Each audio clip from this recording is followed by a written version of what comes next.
Plastic জ্বলাই পেলোৱাৰ প্ৰভাৱ। The impact of burning plastic.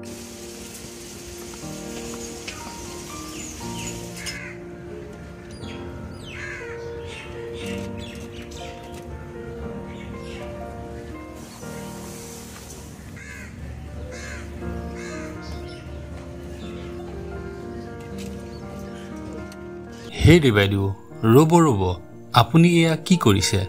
আপুনি প্লাষ্টিক কিয় জ্বলাইছে? আপুনি জানেনে প্লাষ্টিক জ্বলোৱা ফলত কি হ'ব পাৰে? মোৰ লগত ইমান প্লাষ্টিক আছে, এইবোৰ মই কি কৰিম নাজানো। এইবোৰ কোনেও নলয়ও। মই কেতিয়াবা ভাত ৰান্ধোতে জুই জ্বলাবলৈ ব্যৱহাৰ কৰোঁ। এতিয়া মই এইবোৰ কি কৰিম? বাইদেউ, মই দেখিছোঁ যে আপুনি বাকী প্লাষ্টিকবোৰ বেলেগ কৈ ৰাখিছে।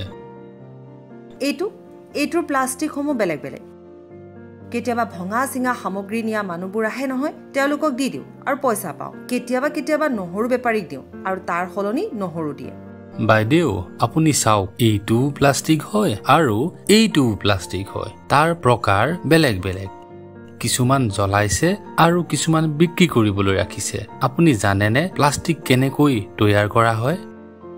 হয়, তৈয়াৰ কৰা হয়, কিন্তু নাজানো কেনেকৈ তৈয়াৰ কৰা হয়। গতিকে শুনক বাইদেউ, প্লাষ্টিক তেলৰ পৰা তৈয়াৰ কৰা হয় আৰু তাৰ পিছত ইয়াৰ পৰা বিভিন্ন বস্তু তৈয়াৰ কৰা হয়। হয়, ভালহে, তেলৰ পৰাহে তৈয়াৰ কৰা হয়। আমাৰ বাবে ভাল, সেইবাবে জ্বলি যায় চৌকাত সোনকালে জুই। এইটো ভালহে।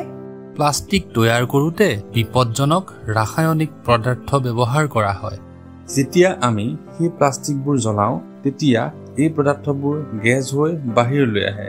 এই গেছবোৰ আমাৰ আৰু আন জীৱ-জন্তুৰ বাবে ক্ষতিকাৰক। ৰাসায়নিক পদাৰ্থহে কি হ'ব? বাইদেউ, ডাক্তৰৰ পৰা জনোৱা হওক প্লাষ্টিক জ্বলালে কি হয়। প্লাষ্টিক জ্বলালে যিবোৰ ক'লা ধোঁৱা ওলায়, তাত ফালেট আৰু ডাইঅক্সিন আদি বিপদজনক পদাৰ্থ নিৰ্গত হয়, যাৰ ফলত আমাৰ শৰীৰৰ বহুত বেয়া প্ৰভাৱ পৰিব পাৰে।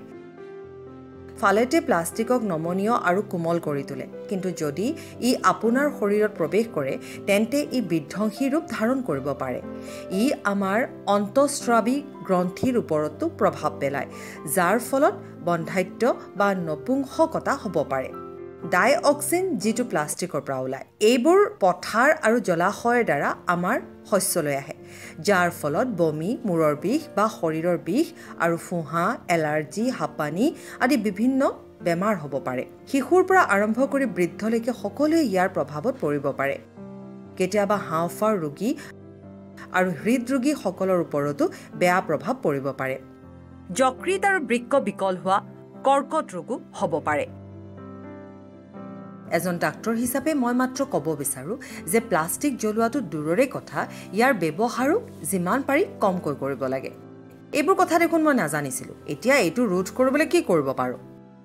প্ৰথমতে আমি আমাৰ ঘৰৰ পৰাই প্লাষ্টিক জ্বলোৱা বন্ধ কৰিব লাগিব। যি আৱৰ্জনা ব্যৱস্থাপনা আপুনি কৰি আছে, তেনেকৈয়ে সদায় কৰি যাওক। প্লাষ্টিকৰ বস্তুবোৰ বেলেগকৈ ৰাখিছে নহয়, আমি ৰাখিব লাগিব, যাতে সেইবোৰ পুনৰ ব্যৱহাৰৰ বাবে সঠিক স্থানলৈ পঠিয়াব পাৰোঁ। প্লাষ্টিক যিমান পাৰি কমকৈ ব্যৱহাৰ কৰা উচিত।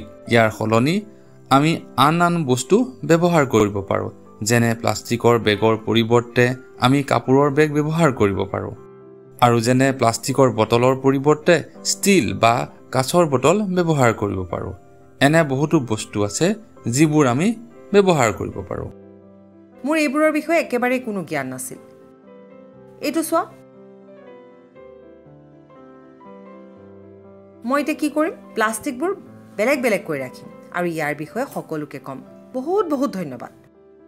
আপুনিও প্লাষ্টিক নজ্বলাব, আনকো প্লাষ্টিক জ্বলাবলৈ নিদিব, কাৰণ ই আমাৰ আৰু আন জীৱৰ স্বাস্থ্যৰ বাবে ক্ষতিকাৰক।